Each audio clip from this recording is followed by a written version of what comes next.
This is the guts of the Ryobi P514 1+ system reciprocating saw.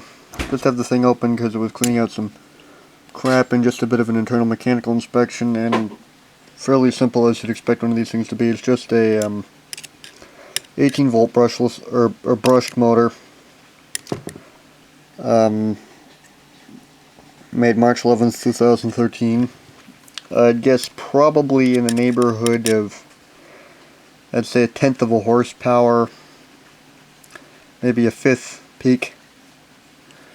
Gear train assembly, which is just the gear attached to the motor, a bigger gear and a cam that attaches to, and a link rod that connects to the blade holder mechanism, which is actuated by a lever on the other side of the saw.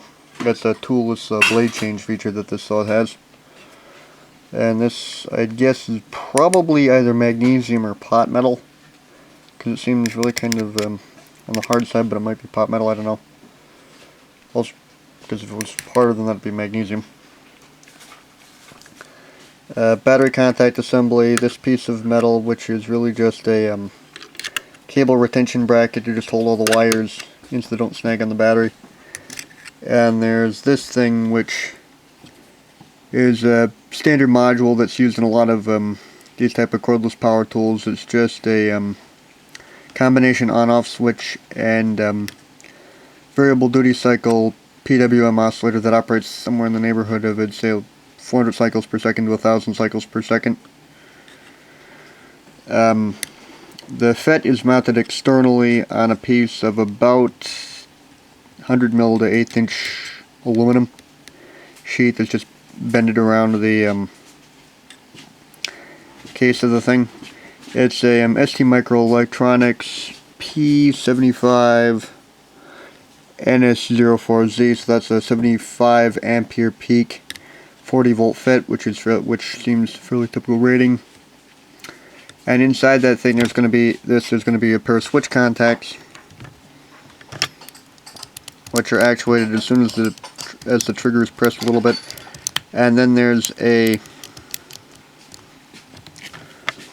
slide resistor as well that just controls an oscillator that varies the duty cycle of the PWM signal, which is probably going to be something like a 555 timer and a operational amplifier or comparator.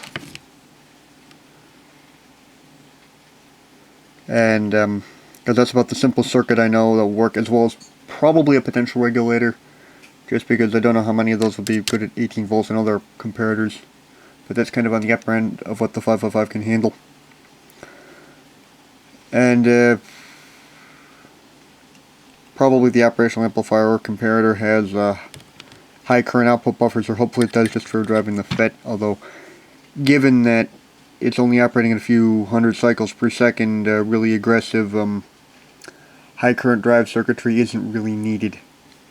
And then as far as the safety lock switch, it's just this little plastic thing with a little cap to spring there, and that just has this bar on it, and there's a corresponding bar on the trigger so that the trigger can't be pressed unless this thing is first pressed down, which moves the two bars so that they no longer intermesh.